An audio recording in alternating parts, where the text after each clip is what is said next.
गासै ट्राइबेल माहारिनि जानानै जोङो थांनाय जुलाइनि 20 तारिखआव जों गुवाहाटीनि कलाक्षेत्रआव इसिएआ जोंखौ पाब्लिक हियारिंआव लिंहरदोंमोन आरो बेवहाय जों थांदोंमोन।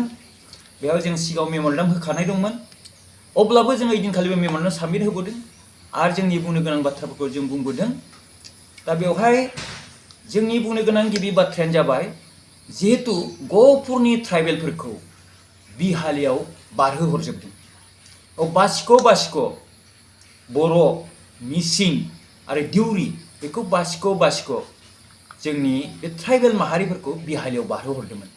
दा 1 नम्बर पइन्टआ जोंना बे ट्राइबेल माहारिफोरखौ गहपुरावनो लाबोफिननाय बा बे बारहोनायखौ होबथानाय। 2 नम्बर पइन्टआ जाबाय, थांनाय 2007 मायथाइयावनो गहपुर समष्टिखौ डिलिमिटेशन कमिसना एसटी रिजार्वेशन जानांगौ होननानै मोनसे डिक्लेयार होलांदोंमोन। बेखौ बहाल लाखिफिननाय, जे जोंनि गहपुर समष्टिखौ एसटी रिजार्वेशन लाखिफिननाय, बे मोननै बाथ्राखौ लानानै जों थांदोंमोन आरो मेम'रेन्डामाव जों स्पष्ट लिरना होनाय जादों। जिहेतु नोंथांमोनहा मिथिगौ, दिनै बिहालियाव जोंखौ बारहोहरनाय माने जोंनि गहपुरनि ट्राइबेलफोरखौ पलिटिकेल मार्डार खालामनाय, जोंखौ पलिटिकेलाव सिं बुफायना दोननाय। मानो होनना बुङोब्ला बिहालिया जाबाय एससी रिजार्वेशन, एससी थारमाने सिडुल कास्ट। बेवहाय बर' एबा ट्राइबेल माहारिया बेयाव माने जोंहा पलिटिकेल राइट थाहैनाय नङा, थारमाने एमएलए स्टेन्ड खालामनो हानायनि पावारा थाहैया, जिहेतु एससी सिडुल कास्टफोरनि रिजार्वेशन जाबाय। दानि सोलिफुबाय थानाय सरकारनि पलिसिया जाहैबाय, बा बेवहाय जायफ्रा रल लादों बे डिलिमिटेशन सायाव, बे रल लानायनि थांखिया जाबाय जोंनि ट्राइबेल माहारिखौ बिहालियाव खावसे दोनहरनाय आरो खावसेखौ गहपुराव दोननाय। अब्लाना जोङो ओरैबो जाया गेजेरावनो थानाय, पलिटिकेल मार्डार जानाय। जों जेसेबां मानसि दं बेखौ बोफाय बोसि खालामनानै, सेदलि बेलि खालामनानै जोंखौ पलिटिकेल भाबै जोंखौ सिं बुफायनाय। थारमाने जोङो मेजरिटिनिफ्राय जोङो माइनरिटियाव माने जोङो कनभार्ट जानायनि पलिसिखौ बिथांमोनहा लादों। आरो बुंनो थाङोब्ला बिहालियाव सहैनाय लोगो लोगो जोंहाथ' बेयाव राइटआ गैखाला, आरो गहपुराव जेसेबांखिनि ट्राइबेल थालांगोन बेबो जोङो डिसाइडिं फेक्टर नंला।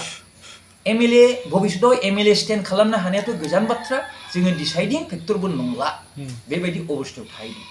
बेखायनो खोब दुखुनांथाव खैफोदाव जोंखौ खोख्लैनो नागिरदों पलिटिकेल भाबै।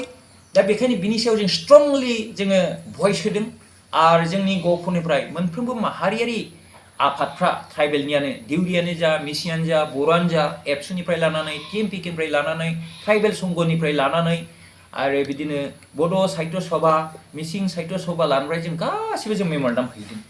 आरो बाउन्ड टाइमनि गेजेराव जोङो इसिआइनिसिम, दिल्लीसिमबो जों मेम'रेन्डाम हरदों।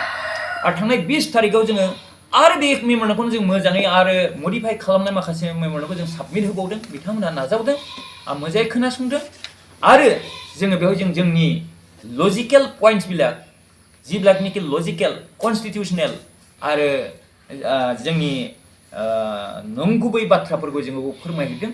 जोंनि आर्गुमेन्टखौ हैदों बेवहाय। बिथांमोनहा खोनासंदों, खिन्थु जोंनो खोब खम समनि गेजेराव जोंखौ फोरमायनो होदों। बिनि जाउनाव जोङो बारा बाथ्राखौ जों एक्सप्लेनेसन आरो एक्सप्रेस खालामनायनि सुबिदा मोनाखै। अब्लाबो जोंहा लिरनायाव दंखाजोबो हिसाबै जों खम समनि गेजेरावनो फोरमायदों। बे खम समनि फोरमायनायखौ भिडिअ क्लिप दं, बेखौ नोंथांमोनाबो फोरमायनो हागोन।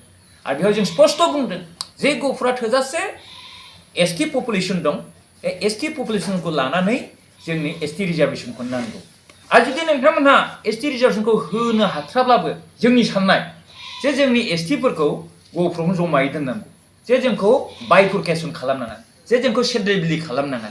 जोंखौ सेदलेबिलि खालामनाय माने जोंखौ पलिटिकेल मार्डार खालामनाय आरो जोंनि भबिष्यतनि जोलैफोरखौ पलिटिकेल साइडआव जोंखौ डिप्राइभ खालामना दोननाय। बेनि थाखाय जों डिमान्ड होदों जाहाथे जोंनि गहपुरनि बर'फोरखौ गहपुरावनो ज' थानायनि जाहाथे मोन्थाय होफिनो। बेनि सायाव जों मेम'रेन्डाम हैदों आरो जों स्पष्ट बायदियै जों बेवहाय आर्गुमेन्टबो हैनो हादों आरो मा।